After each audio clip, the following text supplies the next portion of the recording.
په ژوندانه چې څوک د مور پلار آزار شي که نه ډېره مشکله ده چې دا سړی په لار شي که نه او د دې وطن د خزانو به څوکیدار شي که نه خو چې اول خو د 40 غلو سردار شي که نه که توزو ډېر ورکوټې کړې په موجوده وخت کې پکې جوړ هم ډېرې وشوې 40 دښمنۍ دي پکې او زما په ارمانونو کې دا هم یو لوی ارمان دی چې زما دا کله خدای پاک د دښمنونو د جنګ نه خالي کړي هلکه لاسونه ورته وپړه الله دې نه کړي د جنگ سامان دی اور پسې شي ستا هر ارمان دی اور پسې شي جنگي مارغان دی اور پسې شي او ستاسو چرګان دی اور پسې شي زه مو د پلار په کور کې پیغله کونډه کړمه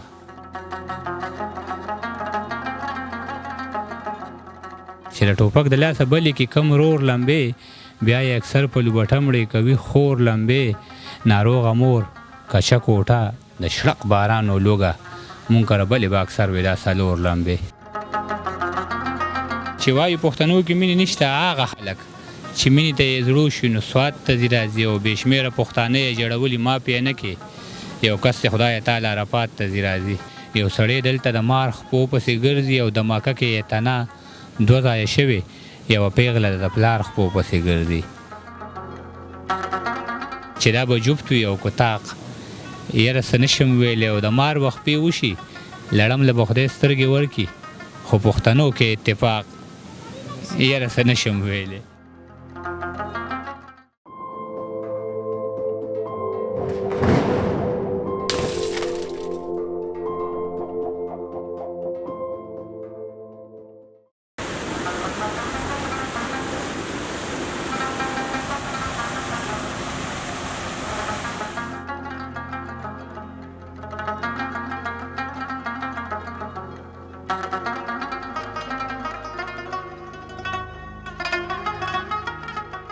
په ژوندانه چې څوک د مور پلار آزار شي که نه ډېره مشکله ده چې دا سړی په لار شي که نه او د دې وطن د خزانو به څوکیدار شي که نه خو چې اول خو د 40 غلو سردار شي که نه مور به مې وې تورې جامې مې درله ځکه وکړې چې د اختر نه پس سکول له هم په کار شي که نه مور به مې وې تورې جامې مې درله ځکه وکړې چې د اختر نه پس سکول له هم په کار شي که نه د ترقۍ په لور قدم اخلمه در بشمه خو چې بچی مې د ټوپکو نه اوزګار شي که نه قدرمنو بسم الله الرحمن الرحیم زه الرحمن عاجز غږ یو کړو چې زما ویسې لیکتې و هغه مې قلم لا او سې تاسو سره شریکوم د کتوزو شب قدر سره تعلق لرونکي دا سړی داسې ګولې ساتي چې په مازغو او پړه سم اثر کوي سړی مړ کوي نه او چې زه کله بخښنه غواړم د کتوزو شي نو مې بلا دښمنۍ به په دغه سیمه اوس هم دغه ځای کې بلا سنګین ته خلک ناست دي په شکل راغی خلکو بیا بلا تیل راغستې ویره شپېلې زنګ شوې ده چې بیا را تازه کو بیا حیران شم چې په داسې سیمه کې چې چېرته دښمنۍ وي تربګنۍ وي مورچې وي بلا ډزي دومره مړي وي چې د حد نه زیات بیا هغې کې یو حساس سړی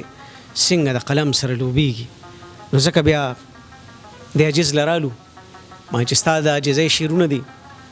خو ډېر تر لرې لرې ځي عجزۍ یو جهان مننه الله دې خوشحاله کا ستا په بلنه بیا ستا کلي ته رالو یو ډېر په کلیوال ماحول کې ژوند تېری بیا شکریا پکار ده ستاسو درویش دراني صاحب یو شعر دی چې بېلتونه دا دلې د عمر دومره لږ شه چې زه بېلتونه دا دلې د عمر دومره لږ شه چې زه په لمن اوښکې پاکوم او جانان بېرته راشي خو مقه شانتي وشو تاسې راته محسوسېږي لکه پرون چې تاسو زما له خوا نه تللې هغه خپلې اوښکې مې هم نه دي پاکې کړې الله دې ډېر ژوند درکړي ستاسو د طارق رور د عام ولس چې څومره همکاران دي ټولو نړۍ مننه او دعا ګویو چې دغه زموږ غږ زموږ دغه کتونکو سره شریکوي بس دغه لسم جمعه ته پورې مې سبق ویلی دي د تېر شوي انټرویو نه پس ستاسو غږ نور هم ډېر زیات خور شو څه فیډبیک و خلکو به څه وایي یاره جي بس خلک په هر ځای څه وایي جانانه ما د چا منو نه به یې منمه زما نه تپوس وکړئ چې ما به څه ویل لکه دا زمونږ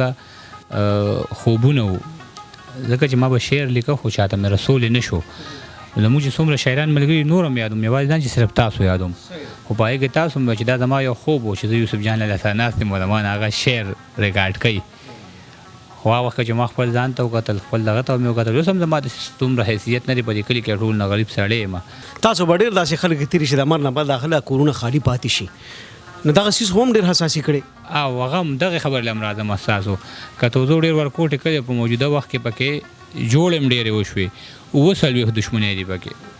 او زما په ارمانونو کې دا هم یو لوی ارمان دی چې زما دا کلي خدای پاک د دښمنونو د جنګ نه خالي کړي، چې د خپل ولس په کمه بدبختۍ وجاړم.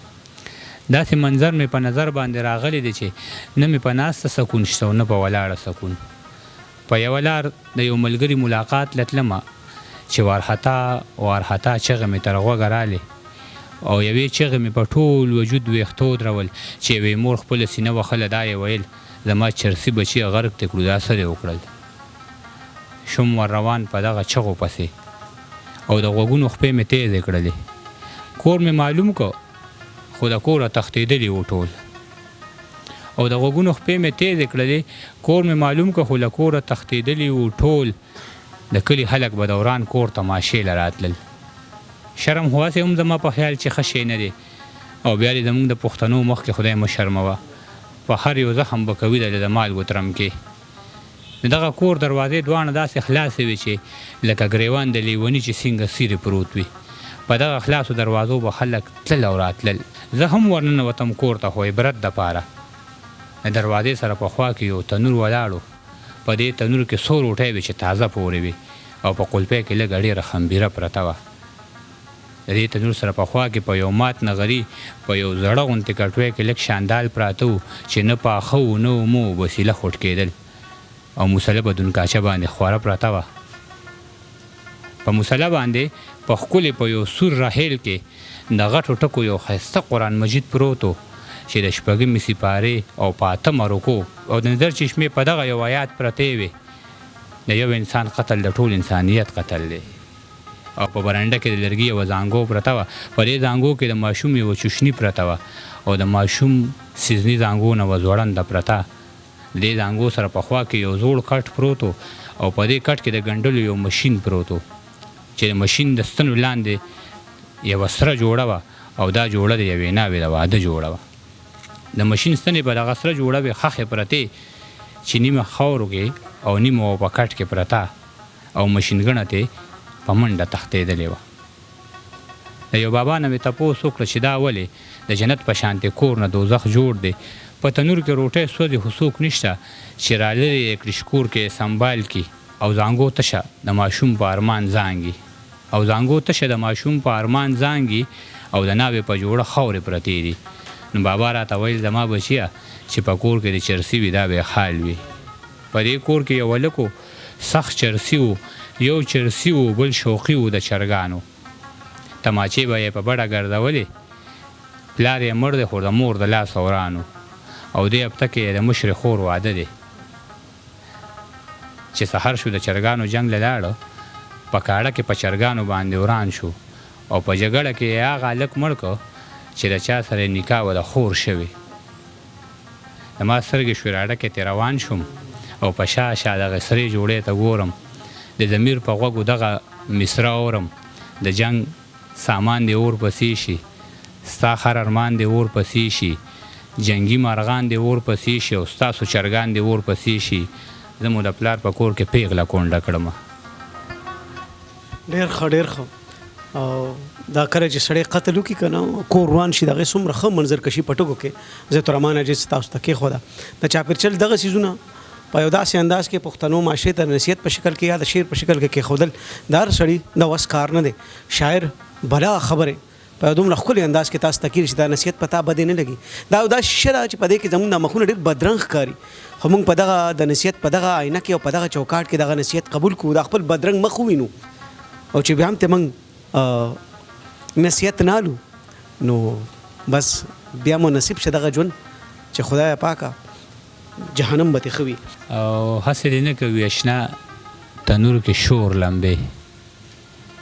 هسې دې نه کوي اشنا تنور کې شور لمبې، ستا د ښایست لمبو ته نه رسي د اور لمبې. او چې د ټوپک د لاسه بلې کې کم رور لمبې بیا یې اکثر په لوبټه مړې کوي خور لمبې چې د ټوپک د لاسه بلې کې کم رور لمبې بیا یې اکثر په لوبټه مړې کوي خور لمبې ناروغه مور کچه کوټه د شړق باران او لوږه مونږ کره بلې به اکثر وي دا څلور لمبې نه یې لاسونه سوځېدل نه یې لمن سوځېده د چا د لاسه بلې دی چې مې په کور لمبې ریحې څادر زړې جامې یو دالانګي او ګړونج زما جس کره به څو سیزي نور لمبې یو جهان مننه قدرمنو تاسو یو دمه وګورئ د دمه کې به موږ دا ځای هم بدل کړو لکه توزو دا یخه ښکلې هوا او چاپېرچل به هم درته وښیو او نورې خبرې به درسره د کلي په یو لار کوم موږ سره اوسئ. Asaudia Double Action Chemical Brand Power Magic Washing Powder. Washing powder से हो अब कपड़े ज्यादा मुलायम, रंग खिले खिले और बेहतरीन सफेदी. असौदिया double action washing powder chemical brand. Managing director Manzoor Hussain, Al Hussain soap and chemical industry. Dr. Iramzeeb Dental and Skincare Studio. Treatments available: chemical peeling, mesotherapy, skin glow, weight reduction, hair regrowth, hydrafacial, hair and face PRP, whitening injections. नए दौर की जदीद मशीनों से अब मौजूदा सहूलतें दस्तयाब हैं. मसूड़ों के तमाम जुमला अमराज की तशखीस और उनका इलाज. राब्ता नंबर 0333338037.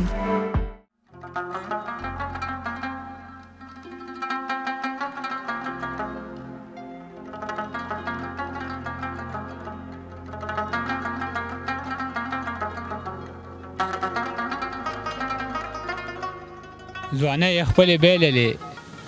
بیلات ته ځي راځي زما د قام بچي خو امارات ته ځي راځي ځوانه یې خپلې بیللې بیلات ته ځي راځي زما د قام بچي خو امارات ته ځي راځي چې وایي پښتنو کې مینه نشته هغه خلک چې مینې ته یې زړه شي نو سوات ته ځي راځي چې وایي پښتنو کې مینه نشته هغه خلک چې مینې ته یې زړه شي نو سوات ته ځي راځي او بې شمېره پښتانه یې جوړولي ما پې نه کې یو کس چې خدای تعالی عرفات ته ځي راځي بې شمېره پښتانه یې جوړولي ما پې نه کې یو کس چې خدای تعالی عرفات ته ځي راځي یا خدای ورله توان ورکړي چې حق خبره وکړي بچې مې تکړه شوي دي جومات ته ځي راځي یا خدای ورله توان ورکړي چې حق خبره وکړي بچې مې تکړه شوي دي جومات ته ځي راځي دا چا چې به ویل چې دا جس په شعر کې څه دي د خدای فضل لی اوس مې ملاقات ته ځي راځي هلکه لاسونه توپ ډکه الله دې نه کړي زه تر امانه زه اکثر ویم که نه ویم لاسونه پړه خدای دې نه کړي زموږ دا پښتانه چې دي که نه دوی په داد ورکولو کې هم ډېر کنجوس دا خو منې دا خو په موږ کې بیماري ده چې د یو بل په طرقې خفګان دا بیماري زموږ په قام کې ګرځي ستا دا شعر هم وکړه او چې د قتلونو په الزام کې ګرځي هغه سړی خو په احرام کې ګرځي د یو بل په طرقې خفګان دا بیماري زما په قام کې ګرځي دا اوس زه لندن ته تلو موږ 10-12 ورځې تېرې کړې او د هغه کتونکو او بیا خصوصا د هغه ملګرو د هغه درنو پښتانه مو چې مال قدر راکړه مال عزت راکړه یو نوم نه دی په سوونو نومونه دي او دا ګلدسته هلته جوړه شي او دلته ولې نه جوړېږي نو په دې زه خفه شم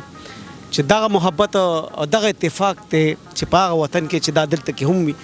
چې یو وړه خبره به لږ مخکې بوځم پرون مې یو انټرویو کته زما په شان یو میزبان یو بابا ته وایي عمر دی 2 سلو ته ورسېده اوس هم بلکل برابر و د دې وجه سره جواب یې دا ورکوي چې بل له خدای څه ورکړي ته حسد مه کوه او چې څه خدای درکړي ډېر په شکر وباسه وایي زما ژوند دغسې زیات کړی نو حسد مه کوئ پښتنو اتفاق کې اوسه په خدای راستي که نه چې باچا هغه له ورکوي که نه سر کې به تاره درکوي چې د بل سپینه جامه د پښتون وینې او ښه موټر وسونه وي پاک پروردګاره نور هم ترقي ورکړي باچا رب العالمین دی بذات الصدور دی وایي به چې دې طالب اول در کوم دلې به بیا نو بل ته سینه کھلو کې دعا ورته کوئ د پښتون په خوشحالېږي او په خفګانې سم خفه کېږي جی زه تو رمانه چې نور هم څه د نورو بیا خلک وایي چې ته اورې نو خپل لګې راځه پې په برهمو د ټول عمر جړه د مصوره تصویر کې جوړه کړې دی خندا د مصوره د بعضې نیم تصویر د اندازه د ثواب نشته په ځینې نیم تصویر کې د ګناه د مصور او دا څوک چې د لوټ شوي کور په ور کې څوکیدار دی د غل سره د دې سړي سلا ده مصوره. دا څوک چې د لوټ شوي کور په ور کې څوکیدار دی د غل سره د دې سړي سلا د مصور او په منځ د بلاګانو کې مې ښکلي تصویر جوړ کا زما سره د خپلې مور دعا د مصوره. په منځ د بلاګانو کې مې ښکلي تصویر جوړ کا زما سره د خپلې مور دعا د مصوره او د مور په غېږ کې اوږې ماشوم رپي د یخنۍ نه په دې تصویر د کړی انتخا د مصوره. نظم درته وایم عنوان یې دی مزدور. یو ډېر بېوسه او بېڅوکه مزدور چې د دیاړۍ نه ستړی کور ته راشي. ماشومه لور په منډه منډه ورشي او د پلار د دواړو خپو نه غېږه ته وکړي. دغه بېوسه دغه ستړی مزدور دغه ماشومه کړي سینې ته جوخته په زړه کې غلی شانتې سوچ وکړي کاش چې د لور له مې بنګلي راوړې وې. دغه منظر یې لا په سترګو کې وي چې کورودانه پې اواز وکړي زما د خبره درنه هېره شوه څه ما درته نه وی چې غوړي ختم دي په هم کې لږ قدرې اوړه نشته دی د ګاونډیانو نه په جام راخلو. دغه بېوسه دغه ستړی مزدور د خپلې لور په ارمان خپې کېږدي د کورودانې نه تپوس کوي په دې 500 زه څه سره وړم. ټیک ته په دې به د غوړو یو وړه شانګوتی د دوکاندار هم قرضدار یم ممکنه نه ده که نور قرض راکړي. دوی لا په دې خبرو بحث کوي چې په کټ کې یو ناروغه بچی ډېره په سخته یو غوښتنه کوي بابا د ما غوښې ته زړه شوی دی. دغه بېوسه دغه ستړی مزدور د کورودانې نه تپوس کوي خوښه یې نه ده چې په دې پیسو مونږ 4 واڼه څه داسې وخورو چې نه بنګړو ته ضرورت راشي نه څوک وړار وخت په سوال غواړي نه څوک د غوښې ارماني پاتې شي نه یو مزدور په غرمو ځان سیزي. زما مطلب باندې جوړ پوهه نه شوې په دې پیسو باندې به زخر راوړو سترګې به پټې کړو او به یې خورو. هلته به خپل الله ته سوال وکړو زما د قام دا دروغجن حکمران چې د ګرانۍ په اور کې مونږ سیزي نو ښه به دا وي چې مونږ زخر وخورو نو ښه به دا وي چې مونږ زخر وخورو نو ښه به دا وي چې موږ زخر وخورو. صاحبه د اخري کړی بلا زوروره ده خو دا زور به هغه ځای برداشت کوي کوم ځای کې چړې وي نو حکمرانانو سره خو شته دی نه یا به سره باجري یا به سره چاته د خټې یو دیوال پروتي یا به سره چاته تانبه دړه په ځای پرته وي ځکه عجیزه ستا بلا ښکلي شعرونه د ګولۍ نه زیات زور لري خو صاحب رسې ولې نه دا چاپېرچل چې ګورې حالات ته ګورې فیسبوک ته ګورې دا کم سیزونه دي چې تا ته راغونډېږي او بیا ته وایې چې یاره داسې روان دي داسې نه زړه بیا پسه خورې. یاره بار یو څیز باندې زړه خورم زه خو دونه حساس شوی یم چې حساسیت مې وهم ته رسېدلی دی. د ما نه چې مخکې یو سړی روان یو د هغه د خپې لاندې میږي راشي که نه نو زه لا په هغه ځای ورغلی یم نیمه خو زه یم دا میږي زما نه مړ دی دا ده نه دی مړ دا زما نه مړ دی نو دونه حساس شوی یم چې بس لکه توزونه خو بلا جنازې وځي هره میاشت او ته یو میږي دپاره لیوالی نو دا ډې د کمې راوړې دی نو والله به داسې ده چې په هغه جنازو هم خفه یو خو وس هم نشته دی ځکه چې بیا پردی شر کور ته راوړل دي که خبره کوې نو پتلو تلو کې زمونږ ولس هم څه اورېدل غواړي زمونږ ملک مړې غړې دی چاپېچل کې د بدامنۍ هغه بیا ورېځې دي او الله دې نه کړي چې بیا چې د بدامني د پښتنو د لمن د اغداره کې نو څه پوې او دغه شعرونه لالا چې ستاسو دغه ملګری طارق چې کوم دی د هغوی په نوم باندې چې صرف تا لپاره ډالې کوي خدای دې لږ په تیز اواز ډالې کې هلکه لاسونه ورته وپړه الله دې نه کړي.